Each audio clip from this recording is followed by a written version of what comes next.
নমস্কার বন্ধুরা, নতুন আরেকটি রেসিপিতে সবাইকে স্বাগতম। আজ করলাম গন্ধরাজ রুই। একঘেয়ে মাছের ঝোল থেকে বেরিয়ে এসে আজ একটু ভিন্ন রকমভাবে করে নিলাম রুই মাছ দিয়ে গন্ধরাজ রুই। আর বন্ধুরা, আমি খুবই দুঃখিত, ভিডিওর কিছু অংশ আমি করেছিলাম সেটা কিভাবে ডিলিট হয়ে গেল আমি বুঝতে পারিনি। তো সেই জন্য সেগুলো আমি তোমাদের দেখাতে পারলাম না। মাছটাকে আমি প্রথমে ধুয়ে লবণ, হলুদ আর গন্ধরাজ লেবুর রস মাখিয়ে আধ ঘন্টা রেখে দিয়েছিলাম। তারপর কড়াইটা খুব ভালো মতো গরম করে নিয়ে তাতে বেশ কিছুটা সর্ষের তেল দিয়ে মাছগুলোকে দিয়ে দিলাম। মাছগুলোকে এমনভাবে ভাজতে হবে যাতে মাছগুলো খুব বেশি কড়া ভাজা না হয়ে যায়, আবার একদম হালকাও নয়। এতে মাছের স্বাদটা বেশি ভালো হবে। তো দেখো, আমার মাছগুলো কিন্তু ভালোভাবেই ভাজা হয়ে গেছে। তো দুটো দিকই উল্টে পাল্টে ভালো করে ভেজে নিয়েছি। এবারে এই মাছগুলো আমি তুলে নিচ্ছি অন্য একটি পাত্রের মধ্যে। আর বন্ধুরা, আমার এই রেসিপিটি যদি তোমাদের ভালো লেগে থাকে তাহলে কিন্তু অবশ্যই একটা লাইক করে দিও। আর যে তেলটা আমার এর মধ্যে ছিল সেই তেলের মধ্যে আমি কিছুটা গোটা জিরে ফোড়ন দিয়ে পেঁয়াজ কুচি দিয়ে দিলাম। তোমরা চাইলে পেঁয়াজ বেটেও দিতে পারো। একটু লবণ দিয়ে দিলাম। এবার বেশ কিছুক্ষণ নেড়েচেড়ে এটাকে খুব ভালো করে ভেজে নিতে হবে। এবারে এটাকে কিছুক্ষণের জন্য কিন্তু আমি ঢেকে দেবো যাতে পেঁয়াজটা খুব তাড়াতাড়ি নরম হয়ে আসে। এবার ঢাকনা তুলে দেখছি পেঁয়াজটা মোটামুটি অনেকটাই কুক হয়ে গেছে। এবার এখানে আদা বাটা দিয়ে দিলাম।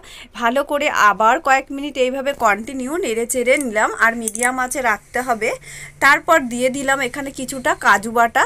এবার এটাকেও বেশ কিছুক্ষণ নেড়ে চেড়ে কষিয়ে নেবো। আর এখানে কিন্তু কাঁচা লঙ্কা বাটাও মেশানো আছে। আমি আর লঙ্কার গুঁড়ো দেবো না, একসঙ্গে কাঁচা লঙ্কা আর কাজু বেটে নিয়েছিলাম সেটাই এখানে অ্যাড করলাম। আর এটা দিচ্ছি গন্ধরাজ লেবুর ওপরের যে অংশটা সবুজ থাকে সেটাকে গ্রেট করে নিয়েছিলাম। আর এমনভাবে গ্রেট করতে হবে যাতে কোনোভাবেই সাদা অংশটা না আসে।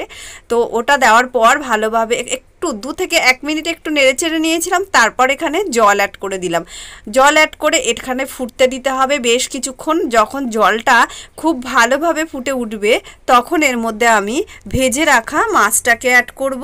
ভেজে রাখা মাছটা অ্যাড করে দিলে এবার এটাকেও কিন্তু এখন আমি কন্টিনিউ কিন্তু হাই আঁচে রেখে দেবো যাতে খুব ভালোভাবে ঝোলের সাথে মাছটা মিশে যায়। যত ভালোভাবে ফুটে উঠবে ঝোলটা আর এটা খেতে কিন্তু ততটাই সুস্বাদু হবে। আর এই সময় কিন্তু ঢাকবো না, আরও কিছুক্ষণ এটাকে ফুটতে দিতে হবে।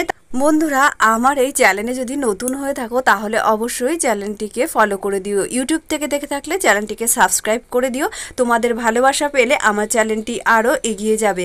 এখানে একটু হলুদ গুঁড়ো অ্যাড করে দিলাম। হলুদ গুঁড়োটা কিন্তু ঝোলের মধ্যেই অ্যাড করেছি, যেহেতু এটা গন্ধরাজ ফিশ, ওই জন্য যাতে কালারটা অন্যরকম হয় সেই জন্য।